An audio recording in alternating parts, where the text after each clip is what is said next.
Hi, it's me again with Corel Draw Tips and Tricks. Got somebody new to Corel that's using a plasma cutter. He had a couple of questions.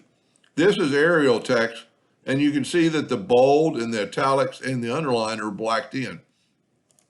This is a font called Cooper Black.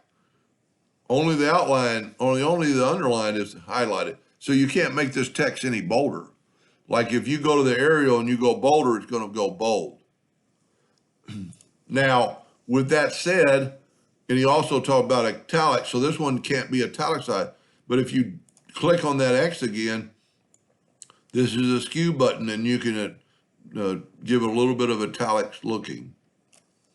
I love this font for plasma cutting, and you need to kind of look at it. Now, a way you can make, let's say this font wasn't boldable. We're going to left click, right click.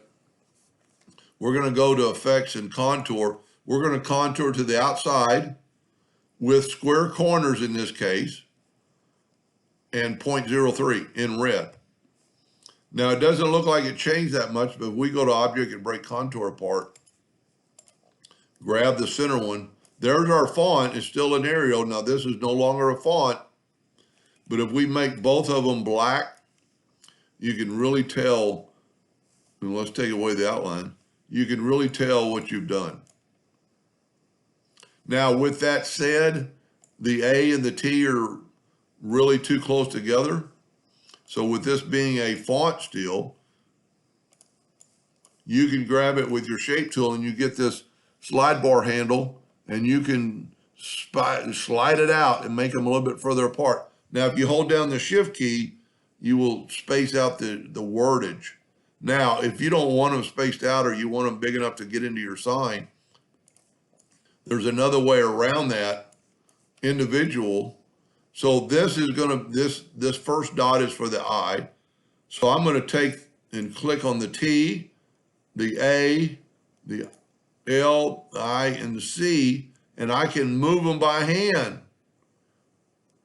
Well, I shouldn't have got it. I shouldn't have selected the C. I should have done just the A, hold down the shift, which will keep selecting. And so we'll get a little bit of space to the A, if that will work. And then you can italics it. So let's just do it. I don't know how that happens sometimes. It's a little irritating. I don't know where this man's file is. There it is. Sorry about that. Now we're going to take that exact text, and I always left click, right click, go to effects, contour the outside, everything's the same. And now when we go up to object and break it apart, the A and the T are further apart than they are. Well, let's just make it black, take away the out. Whoop, make this black. I left click on black and right click. So there's the difference in the two letters by just spacing it apart. The other question he had was, how do you know how tall the text is? Well, pretty much right here, when you click on it, this text is 0.85 inches tall at the tallest point. That would be that T. So if we zoom in and we go to, it is almost easier to do it in a outline. Go up here to your parallel dimension tool, and you really need to start moving and hold down the control button and see we're 0.84 at that point. I think we were 0.87 at the highest point. I can't imagine anything being taller than that T. You could always bring in indexing lines and turn on your indexing lines.